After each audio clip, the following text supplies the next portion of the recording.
have favorite places yet?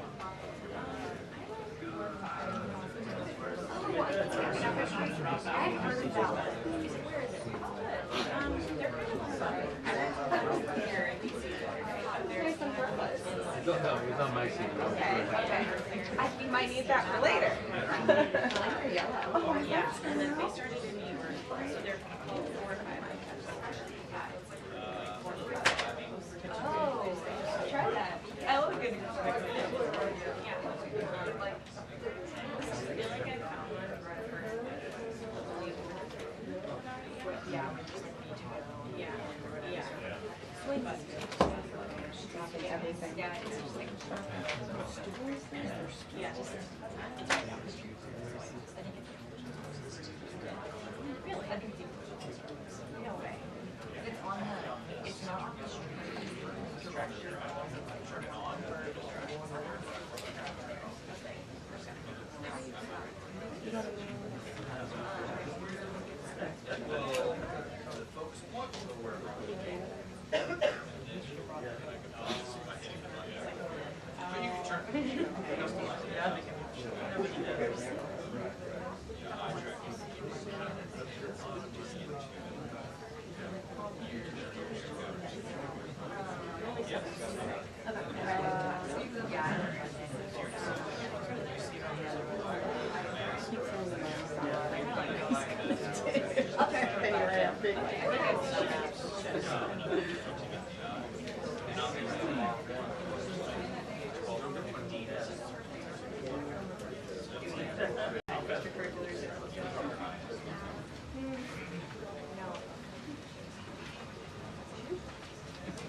room today. Good afternoon, everybody. Good to see all of you. Happy Friday. The President looks forward to embarking on his historic return to the Middle East, visiting Saudi Arabia, Qatar, and the United Arab Emirates next week, where he will focus on strengthening ties between our nations. 8 years ago, President Trump's first trip was to this same region of the world, where he introduced his bold peace through strength foreign policy strategy. On that trip, the president laid out his goal of eradicating terrorism and extremism in the region, which he successfully accomplished over the course of his administration with the total defeat of ISIS and the historic signing of the Abraham Accords. Now, 8 years later, President Trump will return to re-emphasize his continued vision for a proud, prosperous, and successful Middle East, where the United States and Middle Eastern nations are in cooperative relationships, and where extremism is defeated in place of commerce and cultural exchanges. This trip ultimately highlights how we stand on the brink of the golden age for both America and the Middle East, united by a shared vision of stability, opportunity, and mutual respect. The President greatly looks forward to visiting with our brave men and women in uniform at our U.S. Air Base in Qatar throughout this trip. Yesterday, President Trump demonstrated the art of the deal and secured a historic trade agreement, despite all of the naysayers who said no deals were coming. That, of course, turned out to be untrue. On the 80th anniversary of Victory Day for World War II, President Trump announced a great deal that provides American companies unprecedented access to the UK markets while bolstering U.S. national security.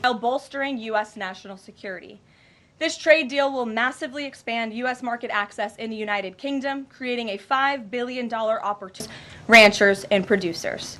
This includes more than $700 billion in ethanol exports and $250 million in other agricultural products like good old American beef. The deal commits the United States and United Kingdom to work together to enhance industrial and agricultural market access and strengthens American competitiveness. Importantly, the deal also ensures streamlined customs procedures for U.S. exports. The UK will also be purchasing $10 billion of American-made Boeing planes as part of the deal. A trade agreement like this between the United States and the United Kingdom was being worked on for many years but continued to prove elusive. But because of President Trump's bold negotiating approach, he got it done. All of this happened because of President Trump's implementation of powerful tariffs to end the era of economic surrender and rebalance America's trading agreements. American workers and companies are the best in the world, and they finally have a president who has their backs, fights for them, and delivers good deals that puts them first. This is just the first of many trade deals to come. Get ready for more historic deals and our country to boom like never before. On that note, Treasury Secretary Scott Bessent and Ambassador Jamieson Greer will meet with the lead representatives on economic matters from the People's Republic of China over the weekend in Switzerland. As President Trump has said, the United States and China have been talking for some time over the course of the administration, and now teams from both countries will meet in person to continue discussions. You can be certain that President Trump and his trade team will ensure we work to achieve the best deal possible for America. In other news, the Trump administration just announced a new incentive for illegal aliens living in the United States to self-deport. Eligible illegal aliens who now use the CBP Home app to self-deport will receive a clear, safe way to leave the United States. Their plane tickets home may be paid for, and they will receive a $1,000 stipend once we have confirmation that they have left our country. This new feature will allow illegal aliens to have a planned departure out of the country and to leave as soon as possible in a dignified way. If illegal aliens make the right decision here and submit their intent to depart through the CBP Home app and pass extensive vetting, they will be temporarily deprioritized for ICE detention and enforcement action before their scheduled departure. And leaving voluntarily in this matter may improve their legal immigration options in the future. This initiative will also save massive amounts of money for American taxpayers. Voluntary departures are much more cost-effective than traditional removals. By deploying the CBP Home app in this new way, President Trump is aiming to reduce the need for costly arrests, detentions, and court proceedings. Currently, the average cost of traditional removal is more than $17,000 per law enforcement officers can focus on removing the most violent illegal aliens hiding. Law enforcement officers can focus on removing the most violent illegal aliens hiding in our communities. Finally, it was announced this morning that First Lady Melania Trump secured a $25 million investment in President Trump's budget to provide housing and support for youth transitioning out of foster care. And in recognition of the 7th anniversary of Mrs. Trump's Be Best initiative, the U.S. Department of Housing and Urban Development allocated funds toward the agency Foster Youth to Independence program. Yesterday, Mrs. Trump hosted a special celebration of military mothers with the president, bringing together 150 military moms from around the country to recognize their service, not just in their home, but for our country. For those of you who were there at the events yesterday like I did, I have no doubt you will join me in recognizing how truly special those moments were. So let's get to questions. Here in our new media seat today is Andrew Egger, the White House correspondent for The Bulwark. The Bulwark is a new media company launched in 2019 with hundreds of thousands of readers on Substack and more than 1 million subscribers on YouTube. Andrew, please kick us off. And thanks for being here. Yeah, thank you for having me, Caroline. The president posted another ad this week for his Trump meme coin. The group that's running that coin is encouraging people to buy in order to win a dinner this month with the president. Why is the president planning to attend a dinner for the top investors in his coin? Look, the president is abiding by all conflict of interest laws. The president has been incredibly transparent with his own personal financial obligations throughout the years. The president is a successful businessman, and I think, frankly, it's one of the many reasons that people reelected him back to this office. There are at least some people who are buying this coin who seem to view it as an opportunity to influence the president's views. There was a logistics company this week that said they would buy $20 million in the coin in order to advocate for free trade between the U.S. and Mexico. If buyers are buying for that reason, are they wasting their money? Look, I can assure you the president acts with only the interests of the American public in mind, putting our country first and doing what's best for our country, full stop. That's his intention, and that's what he's focused on. Kristen, good to see you here today. Welcome back. Caroline. Thank you. Glad to be back.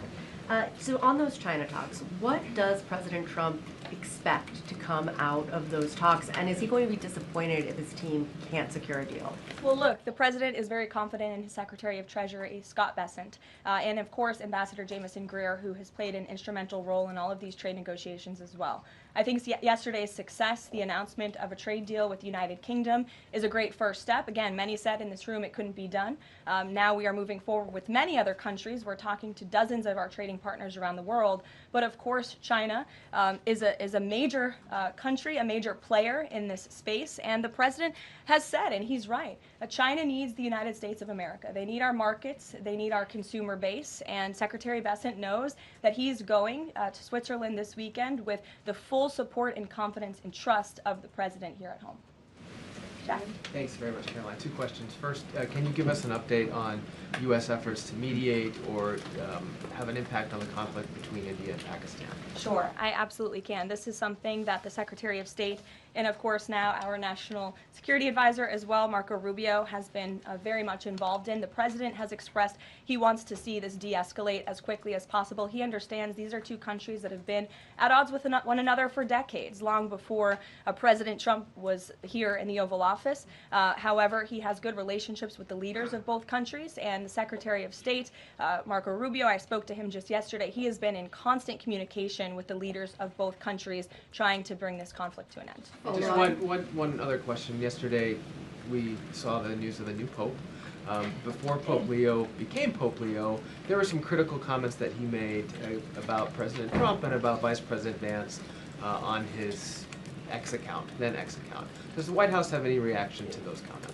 The president made his reaction to Pope Leo's announcement yesterday very clear. He is very proud to have an American Pope. I think it was a surprise to everyone. I saw the news media was surprised to report on 5% tariffs in place on Chinese imports. Today via Truth Social, he said that he'd be possibly open to lowering those to 80%. Why the change, and how did the president land on 80? The president still remains with his position that he is not going to unilaterally bring down tariffs on China. We need to see concessions from them as well. And again, that's part of the reason that Secretary Bessent is going to talk to his Chinese counterparts this weekend to start those discussions in person. As for the 80% number, that was a number the president threw out there, and we'll see what happens this weekend. And always in the effort of transparency, I'm sure you'll hear directly from the Treasury Secretary or the president after those negotiations conclude. Jackie. Thank you, Caroline. Why did the White House announce this deal with the UK before all of the details were finished? That's not true, actually. I saw the fact sheet. I saw the deal as well before the president brought all of you in the Oval Office in the effort of transparency. You had the president and the prime minister on the phone talking to all of you directly about how this was a great deal, a phenomenal deal, and discussions will continue. But as I spoke to our ambassador Greer yesterday, this is how trade deals work. You set an initial agreement, you set the framework, you set up the deal, and then of course,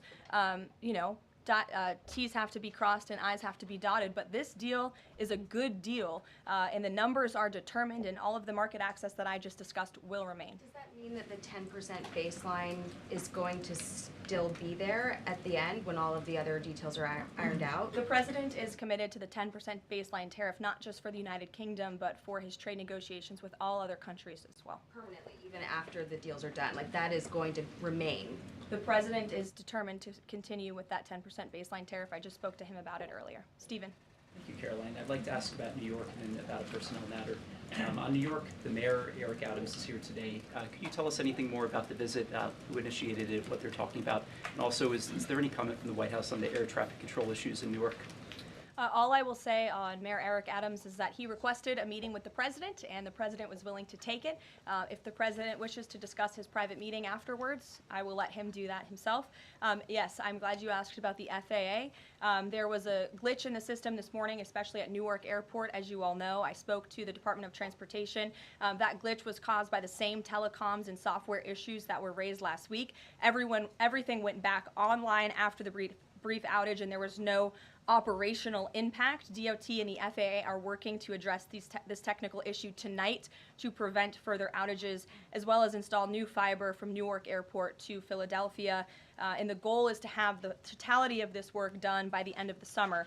I want to add that this outage at Newark Airport speaks to why the Secretary of Transportation yesterday made a massive announcement in investing in our aviation safety and our telecom system. There's a 4-part infrastructure plan that was released by the Secretary of Transportation yesterday to improve communication, surveillance, automation, and their facilities. They want to replace the antiquated telecom systems with new fiber, wireless, and satellite technologies, replace more than 600 radars, which have gone way past their life cycle, and address runway safety. They want to build 6 new air traffic control centers for the first time since the 1960s and replace towers as well. They want to implement new modern hardware and software for all traffic facilities to create a common platform system throughout the towers. These are much needed changes. This is a very bold plan by the Department of Transportation. I think it's unfortunate that the previous administration sat on their hands and did nothing, but how grateful we are that we have a Department of Transportation and a secretary and a president who's willing to take bold action and change. And the personnel matter, Caroline, could I ask? Thanks, Caroline. Just going back to India, Pakistan, can we expect President Trump to get in touch personally with the leaders of those countries to try and de-escalate this situation? If and when that happens, we will certainly let you know. Natalie. Thanks, Caroline. Sure. I have a question about the Middle East trip. Will any of the president's family members, like including Don Jr., Eric, or Jared Kushner, be joining him on the trip? I am not tracking any of the president's family members joining us at this time, but of course, the first family is welcome to come. I hope they would. They're great people, great to be around, but I'm not tracking them on the manifest. And given that you noted he is a successful businessman, do you know if the president has any plans to meet with any of the folks involved with any of the family businesses over there, or see any of the sites that are going to be Not to my knowledge, and let me just get to the premise of your question that both of you have raised. I think it's frankly ridiculous that anyone in this room would even suggest that President Trump is doing anything for his own benefit. He left a life of luxury and a life of running a very successful real estate empire for public service, not just once, but twice. And again, the American public reelected him back to this White House because they trust he acts in the best interests of our country and putting the American public first. This is a president who has actually lost money for being president of the United States. I don't remember these same type of questions being asked of my predecessor about a career politician who was clearly profiting off of this office. That is not what President Trump does, and this White House holds ourselves to the highest of ethical standards. Phil. Thank you. There's this Reuters report that the U.S. is in talks with Israel about an American-led post-war administration in Gaza. Is that accurate? Are these talks ongoing? We are in constant communication and dialogue with our counterparts and our allies and friends in Israel. Ron Dermer was here at the White House yesterday meeting with members of President Trump's team. As for the situation in Gaza, the president and his entire national security team have made it very clear we want to see the hostages released from Gaza. That is a priority for this administration. As for what that looks like, and even moving beyond that, I'm not going to get into the details of plans that frankly may or may not have even been proposed, but I can emphasize what the president holds closest in his heart right now, and that's the release of all of the hostages in Gaza. And then there's been some conservative pushback to some of these salt tax, the salt tax cap. For instance, Majority Leader Steve Scalise said that bringing back the state and local tax deduction would essentially mean, quote, 45 states are subsidizing 5 states that have very high taxes imposed by leftist governors.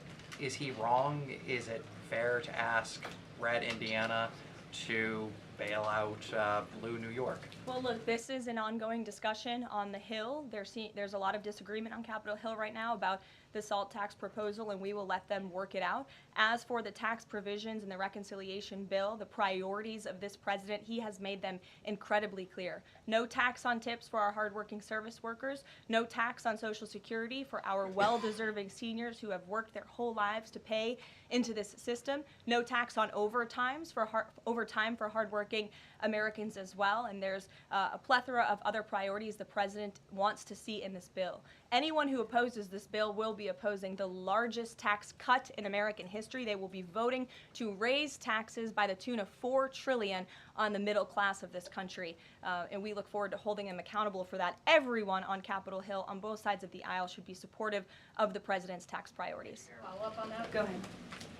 Sure. Go ahead, and then I'll go to your follow-up. Thanks, Caroline. So I want to follow up on the Truth Social post. So the president's saying 80% tariffs could come down. Just an announcement would be enough to lower those tariffs? Is that what he's looking for from the Chinese concessions? Well, that's not what the president said. He said that an 80% number may sound good to him, but again, he's in constant contact with our Secretary of Treasury, who will be leading these negotiations this weekend. And historically, the Chinese have made the meeting itself a win. What does a win look like out of these meetings for the president this weekend? A good deal for the American worker and the American people. Go ahead. Thanks, Caroline. Yeah, back to the reconciliation bill. Can you just clarify the president's position, though, a little bit specifically on the tax issue? Because in his Truth Social post, he said this morning that he would accept even a tiny tax increase for the rich, but then says Republicans probably shouldn't do it, but I'm okay if they do it. So what is it that he wants? Does he want them to increase the tax rates? The president wants tax cuts, the largest tax cuts in history. He wants to extend his historic tax cuts from 2017, and he wants to see all of the other tax priorities that I just laid out for you included in this bill as well. As for the policy proposal you're talking about, the president has said he himself personally would not mind paying a little bit more to help the poor and the middle class and the working class in this country. I think, frankly, that's a very honorable position. But again, these negotiations are ongoing on Capitol Hill, and the president will weigh in when he feels necessary. Encourage them to have a higher bracket for top earners? The president has made his personal position on this matter clear. Michael. The president's in constant communication with leaders on the Hill. Ahead of the president's trip to the Middle East, he's mentioned he wants to rename the Persian Gulf the Gulf of Arabia. Iran is now saying that doing so will bring the wrath of all Iranians. Can you talk about the support that the Gulf of Arabia has in the region and why this is important to the president? Well, first of all, the president has said he hasn't made a determination yet. That was in the news that you guys all asked him about it, and he said he wasn't quite sure. So he hasn't made a definitive decision on that yet. And secondly, Caroline, the president has shown support for South African refugees that are coming to the United States next week. Can you talk about what these refugees are fleeing and why this is a priority for the administration? Well, the president has actually signed an executive order on that matter. My office can get it back to you, Michael. But this group in South Africa has faced racial persecution. In fact, the government there has vowed to take away their farmland that they own. And so the president has talked significantly about this. As for further details on refugee claims and asylum claims, I would defer you to the State Department. Can I follow up on that? Go ahead. No, in front of you. Thanks, sorry. Thanks, Caroline. Does the administration have any response to the news today that a federal judge has ordered the immediate release of Ramesa Ozturk from detention, and particularly his comments that the government submitted no evidence other than an op-ed that Ozturk wrote last year? I will have to check in with the Department of Homeland Security on that particular case, but I think our overall feeling, we've made quite clear that lower level judges should not be dictating the foreign policy of the United States, and we absolutely believe that the President and the Department of Homeland Security are well within their legal rights to deport illegal immigrants. As for visa revocations, the Secretary of State has the right to do that as well. It is a privilege, not a right, to come to this country on a visa. But I'll check in on the specific case. My office will get you details. Sure. Caroline, yesterday the administration appears to have started dismantling the Consumer Product Safety Commission. This is the federal agency, an independent one that does recalls and is responsible for product safety. Does the administration not believe that it's important, to keep toys and cribs? I mean, you're a young mom, off of the product of the market. It's a federal agency within which branch? It's the executive branch. Who's the head of the executive branch? The President of the United States. Created by Congress. He has the right to fire people within the executive branch. It's a pretty simple answer. Francesca. Thanks. One foreign policy one and then a domestic policy thing if I could. As far as the president's trip goes next week, is he planning to meet with the FIFA president in either Saudi Arabia or Qatar? And if so, could you give us some more details about that? The president has quite a few meetings with many people when he is there. We can certainly check at the itinerary and let you know if the FIFA president will be there next week. Frankly, I'm not quite sure, but we can certainly get you an answer. As you know, the president attended a FIFA task force meeting at the White House this week. And on the domestic front, could you explain why the FEMA administrator was removed from his position this week? Look, this is a personnel matter in regards to the Department of Homeland Security, but my understanding is that this individual testified saying something that was contrary to what the president believes and the goals of this administration in regards to FEMA policy. And so, of course, we want to make sure that people in every position are advancing the administration's goals. But as for specifics, I defer you to the Department of Homeland Security. We leave it up to our great cabinet secretaries when it comes to personnel matters. Okay. Sure, in the back.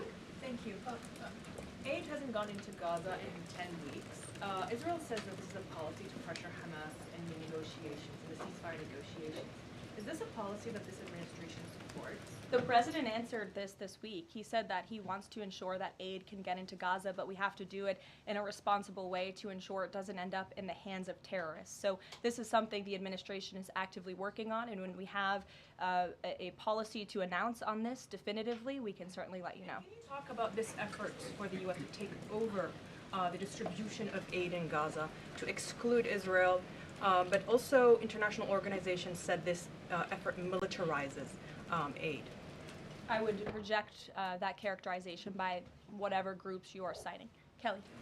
Caroline, thank you. I want to get back to the First Lady Melania Trump dealing with foster children. That's an important component in American life to see what happens to the future of our children, particularly in foster care. Can you explain the significance of this development between the First Lady and the housing and urban development? Yes, absolutely. It's millions of dollars that will go into a program that helps these children transition out of foster care to have productive and positive lives. And I'd like to share a personal story since you asked if I may. I hope the First Lady won't mind. I was at an event in Florida last year, and I was approached by a gentleman who was a foster dad, and he had taken in I think it was 6 or 7 foster children. And he spoke to me. He had recognized me in my work for President Trump's campaign at the time. And the little boy who was with him talked about the personal relationship that he had with First Lady Melania Trump. And the conversation she had with him and how she really encouraged him to be the best that he could be during her first term here at the White House, and how even after she and President Trump left the White House, she kept in very close touch with this young foster child. It was a touching moment that I will never forget, and it speaks to the heart of this First Lady and the great work that she is doing for foster children. And this is certainly a very big announcement that I know our Secretary of Housing and Urban Development is in particular very excited about, and we can certainly get you all the details on that program. John. Thanks a lot, Caroline. I want to ask you about the trade deal that the President announced yesterday with the UK as it relates to the auto sector. Sure. The trade group that represents the big three here in the U.S. believes that it may put the big three automakers at a competitive disadvantage. What the trade group says is that it will now be cheaper to import a UK vehicle with very little American content than a USMCA compliant vehicle imported from Mexico or Canada with just 50% American content. What's your response to that criticism coming from this trade group? Well, first of all, let's be clear about what the deal does. It sets a 10% rate on auto imports for the first 100 cars that are imported into the United States. 100,000 cars, thank you. That would be very few cars. 100,000 cars imported from the United Kingdom. After 100,000 vehicles, it goes back up to a 25% tariff.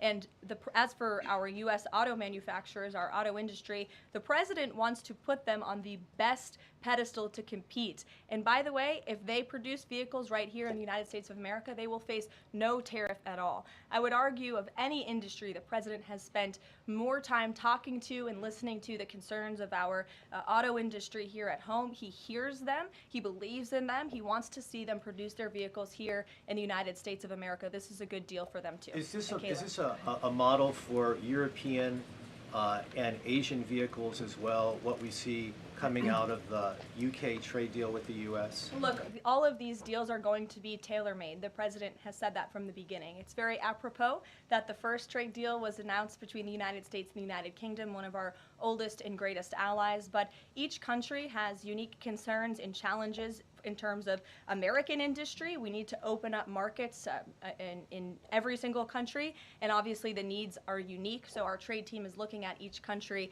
and the advantages that we can pursue for American industries and American workers. Sure. Happy early Mother's Day. Oh, thank you. The president said yesterday that he would be speaking with Zelensky shortly. Did that call happen yesterday, or do we expect that to happen in the near term? The call happened yesterday. President Zelensky called the president to tell him that the critical minerals deal had passed the parliament in Ukraine. I talked to the president about that call. He said it was very good and productive, and of course the critical minerals deal is great for Ukraine, but also of course for the United States of America and our taxpayers here.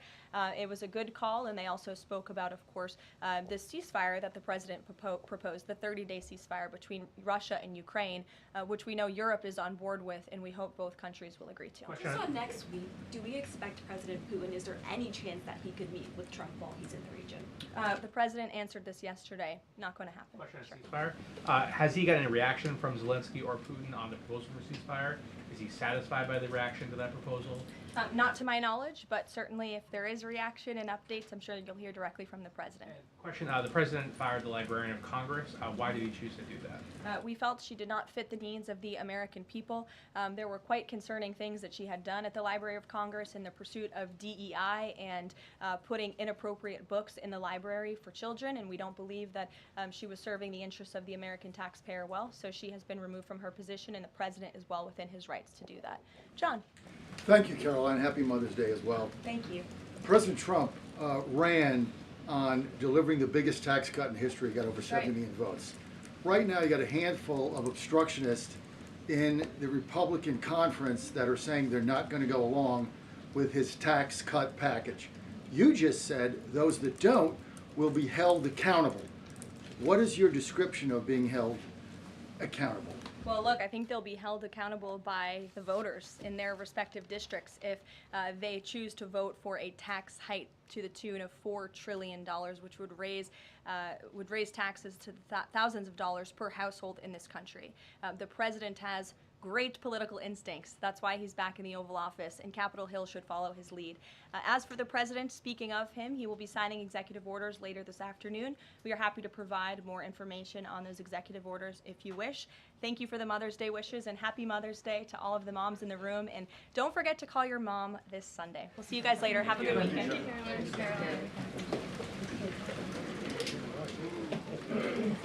you.